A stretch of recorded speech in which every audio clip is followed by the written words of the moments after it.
Oke,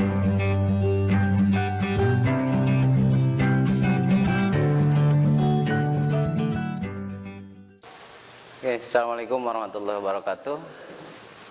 Selamat pagi adik-adikku sekalian. Bertemu lagi dengan saya Bapak Maki Lutfilah sebagai guru mata pelajaran agama Islam, dan insya Allah belajar pada saat ini, waktu ini kita belajar dengan secara daring karena situasi dan kondisi ya bisa dimaklum oleh semuanya.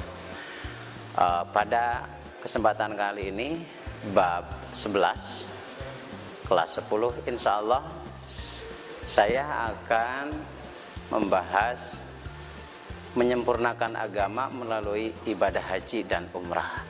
Baik, selanjutnya ibadah haji.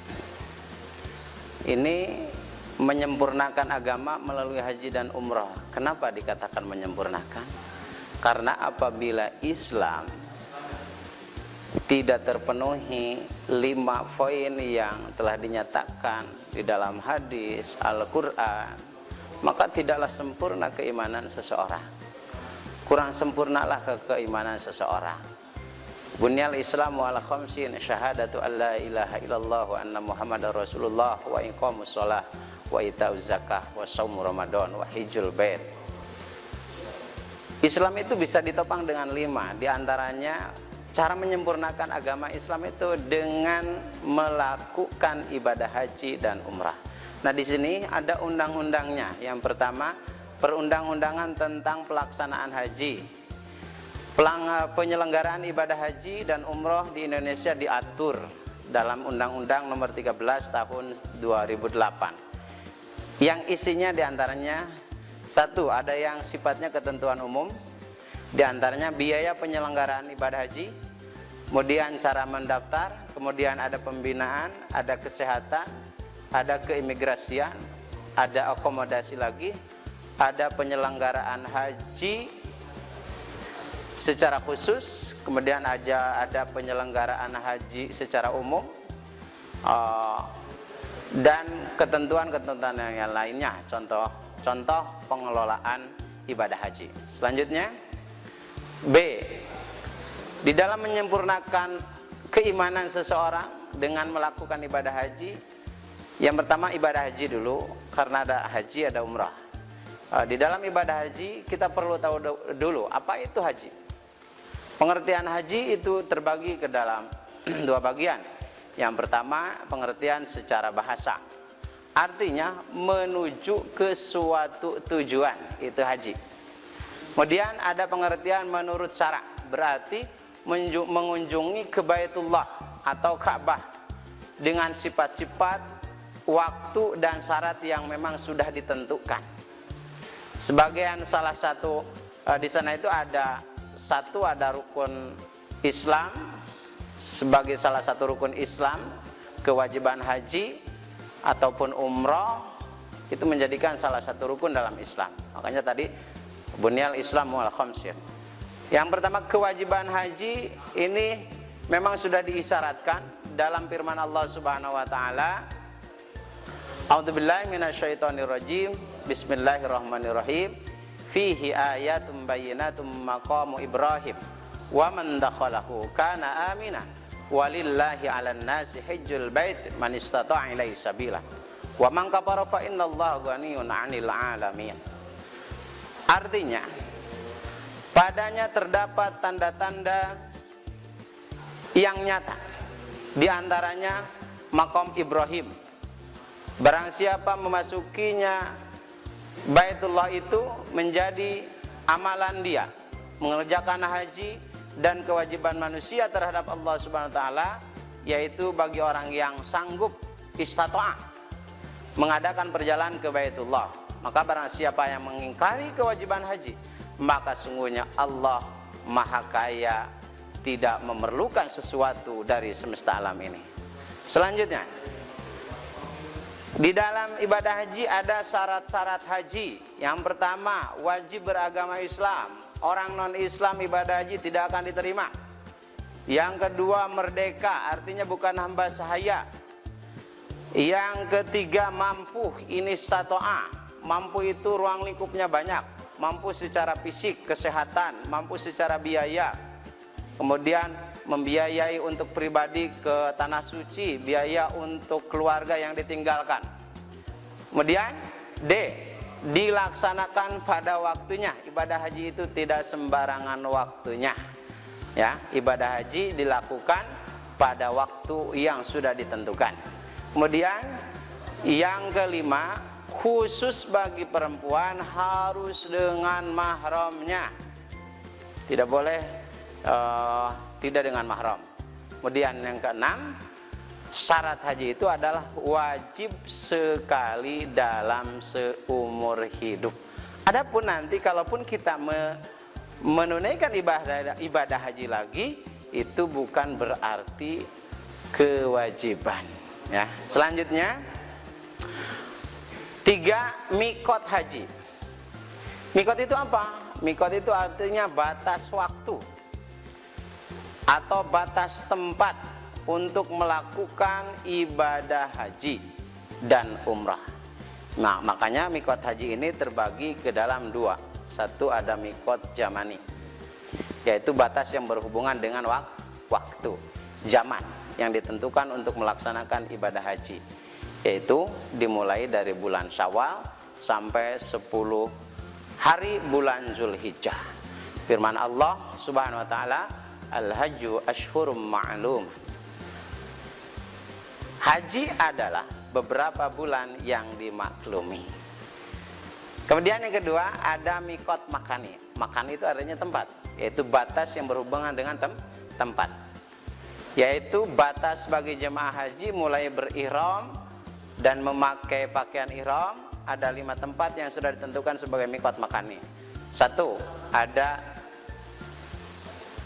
Julaifah, mikot orang yang datang dari Madinah, berarti sejajar dengan Madinah maksudnya. Kemudian ada Makan Juhfah, mikot yang berasal dari orang-orang Syam, itu khusus orang-orang Syam, Syria, Maroko, dan negeri sejajarnya. Kemudian Jatul Irkin, mikot orang yang datang dari Irak maksudnya, Irkin, Irak, dan negeri-negeri yang sejajar dengan negeri tersebut.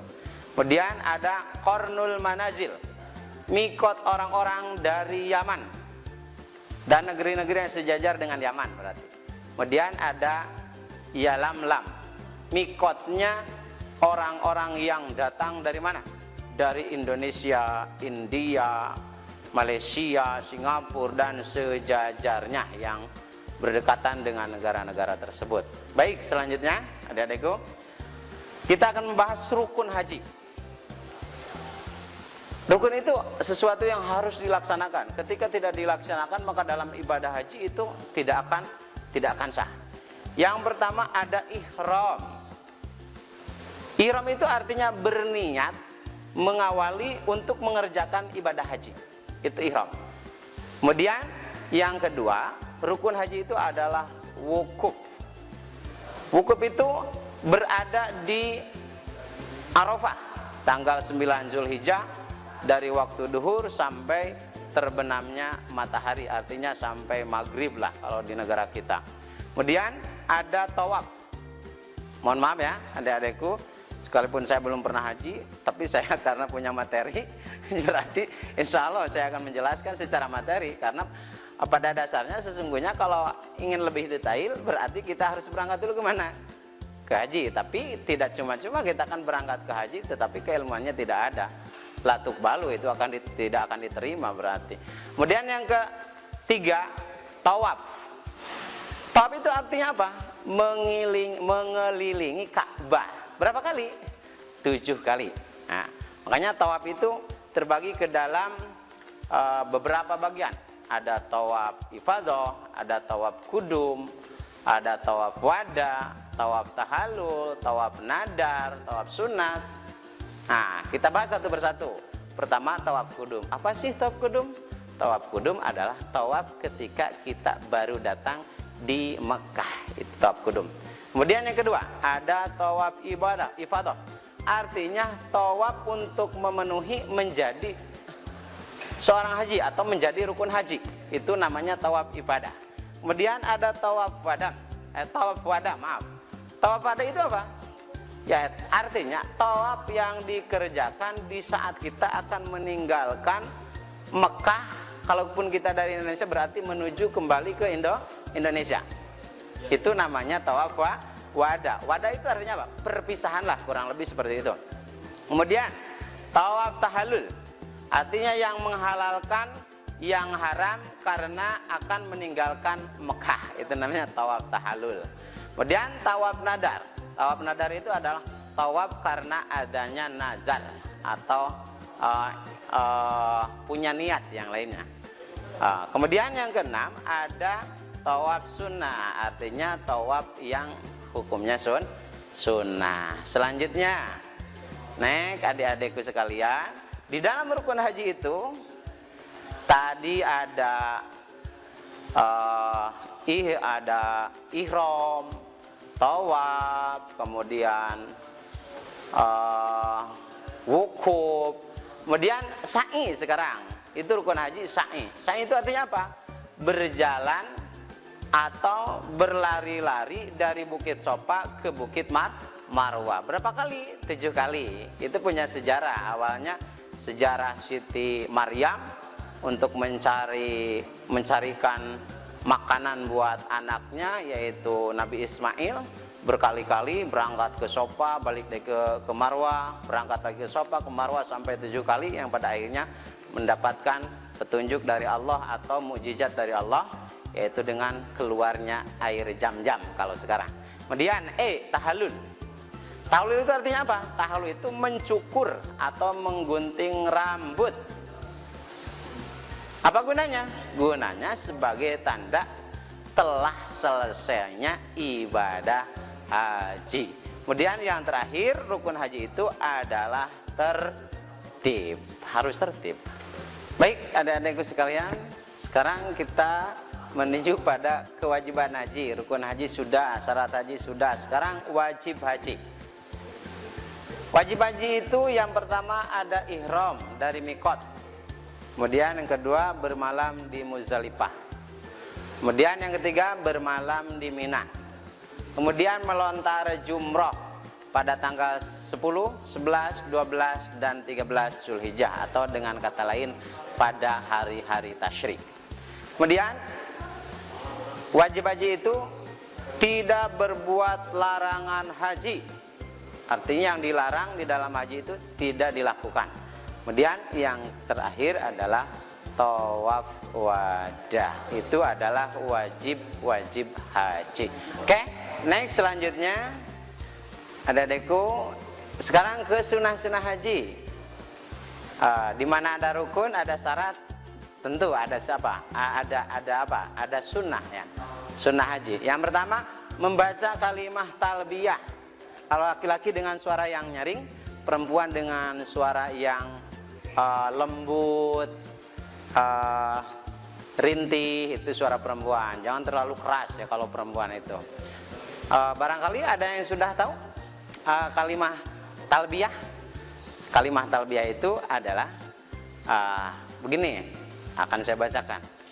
Labbaik Allahumma labbaik, labbaik la syarika lak, labbaik innal hamda wan ni'mata laka wal mulk la syarika lak.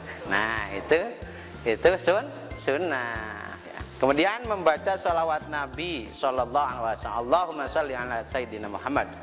Kemudian melaksanakan tawaf kudum. Lanjut, sunnahnya adalah membaca dzikir sewaktu tawaf. Banyak itu zikir. Dzikir artinya mengingat kepada Allah Subhanahu wa taala. Kemudian salat 2 rakaat sesudah tawaf. Kemudian yang terakhir masuk ke Baitullah dan hijr Ismail. Nah, itu sunnah-sunnah dalam haji. Selanjutnya dam atau denda. Dam itu artinya denda. Denda yang dikeluarkan karena meninggalkan wajib haji. Karena kalau rukun itu bukan dam, itu tidak sah. Kalau wajib haji itu ya, itu bisa diganti dengan dam. Ketentuannya sebagai berikut. Yang pertama, bila melakukan larangan ihram berarti harus membayar dam. Kemudian suami istri dilarang melakukan hubungan intim. Kemudian jamaah haji yang melaksanakan haji tamattu atau haji qiran. Kemudian yang keempat, berburu atau membunuh binatang atau mencabut, memotong pepohonan di tanah haram, maka itu kena denda. Selanjutnya, macam-macam dan cara melaksanakan ibadah haji. Jadi ada macamnya melaksanakan haji pun juga. Ada haji ifrad, ada haji tamattu, ada haji qiran, ya. Maka di sini diatur yang pertama haji ifrad. Haji ifrad itu artinya apa? Haji terlebih dahulu dilaksanakan, baru setelah itu melaksanakan umrah.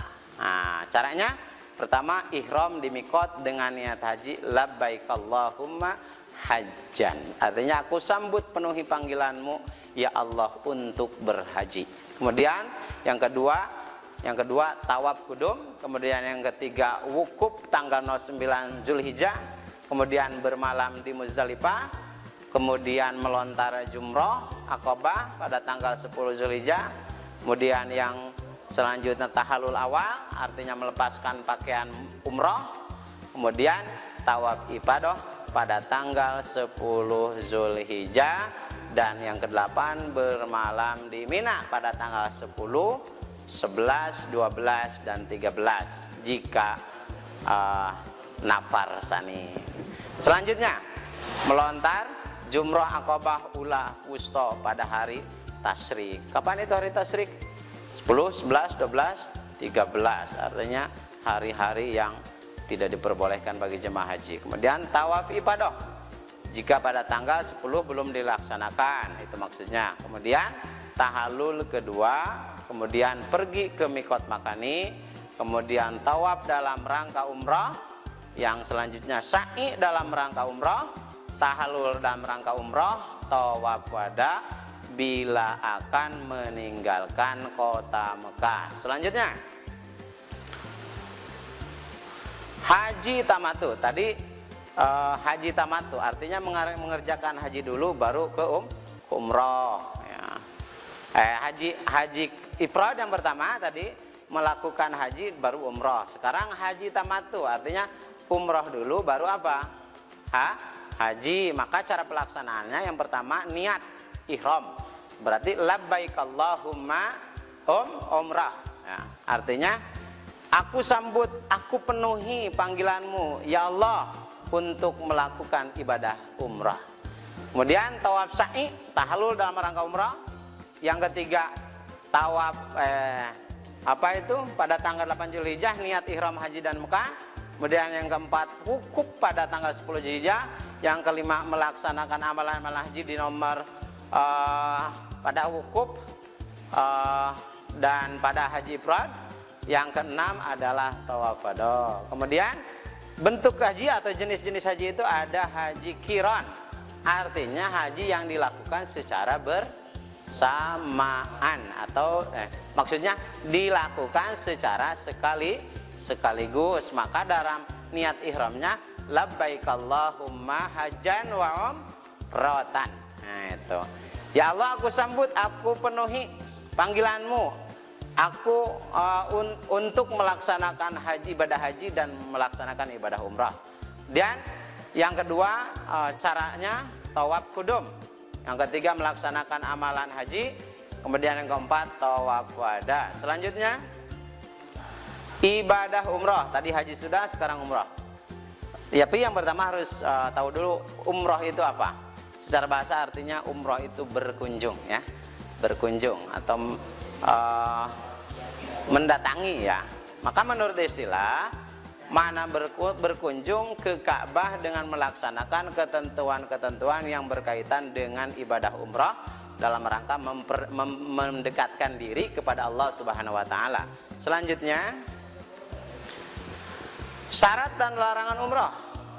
Nah, di sini ada rukun umrah, ihram disertai niat, tawaf, sa'i, tahallul, tertib ya itu dalam rukun umrah. Kemudian wajib umrah, ihram dari mikot, menjauhkan diri dari segala larangan sebagai larangan haji dan umrah. Kemudian selanjutnya di sini bisa dilihat oleh adik-adikku sekalian, ada tabel syarat ya, ada rukun dan wajib dalam ibadah haji dan umrah. Nanti klarifikasi yang ada di umrah mana, yang tidak ada di umrah mana, yang ada di haji dan yang tidak ada di haji mana. Itu yang pertama ada syarat ya. Kita bahas dulu dari tabel syarat. Di sini ada haji, umrah. Haji itu syaratnya Islam, harus mukallaf. Umrah juga sama, syaratnya Islam, mukallaf. Kemudian haji harus yang merdeka. Umrah juga sama, tidak boleh hamba saya. Kemudian istato'ah, ya, artinya mampu. Kemudian umrah pun juga harus mampu. Kemudian haji waktunya tertentu. Nah, di sini perbedaannya. Kalau umrah waktunya tidak tertentu, artinya walaupun di luar bulan Syawal atau Zulhijjah itu tidak masalah, karena umrah itu bebas waktunya. Kemudian wanita bermahram, sama syarat umrah pun juga harus wanita bermahram. Kemudian dalam haji, syarat haji itu harus yang wajibnya itu hanya 1 kali. Umrah pun juga sama 1 kali. Nah, kemudian rukun haji, ada rukun haji, di sana ada rukun haji, ada rukun umrah. Nah, rukun haji yang pertama ihram, rukun umrah pun juga ihram. Kemudian rukun haji ada wukuf di Arafah, kalau umrah tidak ada. Kemudian tawaf ibadah dalam ihram, dalam umrah ada. Sa'i sama ada, tahallul juga ada. Kemudian harus tertib, semuanya juga sama. Kemudian dalam wajib haji dan umrah, ini apa perbedaannya, apa persamaannya? Kalau haji niat ihram dari mikot sama, umrah pun juga harus niat seperti itu. Kemudian bermalam di Muzdalifah kalau haji, kalau ihram tidak usah. Kemudian menginap di Mina dalam haji, kalau umrah itu tidak wajib. Kemudian melontar jumroh dalam haji wajib hukumnya, tetapi dalam umrah tidak wajib. Kemudian dalam haji tidak berbuat larangan haji, dalam umrah pun juga sama, wajib tidak berbuat larangan haji. Kemudian yang terakhir, wajib haji itu adalah tawaf wada, sementara umrah itu tidak ada tawaf wada. Selanjutnya, nah di sini berarti kita bisa ambil kesimpulan ya, hikmah atau hikmah haji dan umrah. Kita harus ambil hikmahnya apa itu setelah kita melaksanakan ibadah haji. Dalam ibadah haji dan umrah terkandung beberapa hikmah yang sangat luar biasa, yang sangat besar. Di antaranya, 1, mendapatkan ampunan dosa bila hajinya diterima oleh Allah Subhanahu wa taala, atau haji mabrur, makbul, sehingga jiwa menjadi bersih, suci, laksana bagaikan bayi yang belum punya dosa. Nah, kemudian yang kedua hikmahnya, memperkuat iman dan takwa kepada Allah Subhanahu wa taala kalau ibadah hajinya dilaksanakan dengan kekhusyuan, kuat fisik, kuat mental, juga menumbuhkan rasa keberanian, memerlukan biaya yang sangat besar, perlu ketabahan, kesabaran, keuletan dalam menghadapi godaan dan rintangan di dalam melaksanakan ibadah haji dan umrah. Kemudian yang ketiga, semakin kokohnya jiwa beragama. Kenapa? Karena dengan mata kepala sendiri dapat melihat dan mengenal Mekah, artinya mengenal kota yang penuh dengan sejarah. Sekian, terima kasih atas segala perhatiannya. Mohon maaf atas segala kekurangannya. Bila ada sumur di ladang, boleh kita tumpang mandi. Kalau ada umur panjang, boleh kita bertemu lagi. Akhirul kalam, assalamualaikum warahmatullahi wabarakatuh. Kunjungi sosial media lainnya seperti website kami di pkbmalkota.com, Facebook PKB Malkota Mananjaya, Instagram PKB Malkota _official. Dan terima kasih telah klik video ini. Jangan lupa like, comment, share, and subscribe untuk menunjukkan dukungan kamu terhadap channel ini. Enjoy the video, PKBM Al-Fatah.